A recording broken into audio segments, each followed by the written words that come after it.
देवा हो, हे सगळं काय सुरू आहे?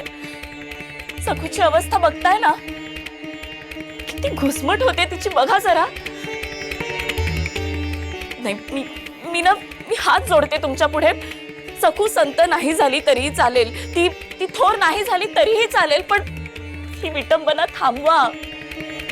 थांबवा ही प्रतारणा. हो, मलाच बघवत नाही आता. बघा जरा, लोकांचा क्रोध, घृणा, निंदा, छळ हा सगळा घुसमट करणारा काळोख आहे.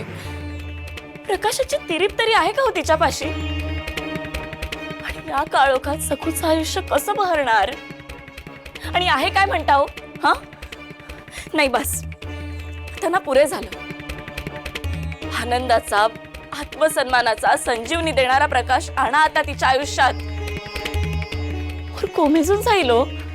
देवी, प्रकाशाचा जन्म हा काळोखाच्या गर्भातूनच होतो.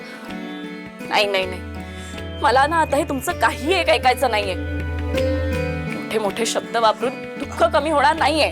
बरं बरं बरं, एक शब्दही वापरत नाही. तुम्ही असं करा, डोळे मिटा. अहो मिटा.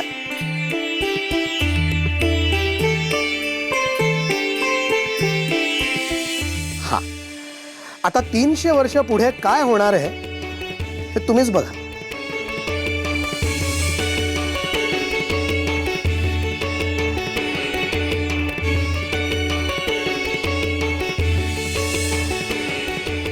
काय दिसतंय देवी? राहुळ आहे. आज चला.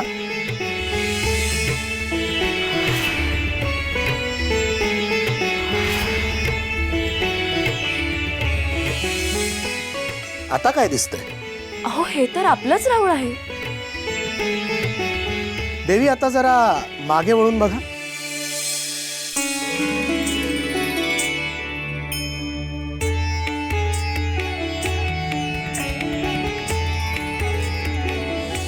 सखू, सखूचं राहुळ. आणि समोर पाहताय ना, ती सखूची समाधी आहे. किती छान.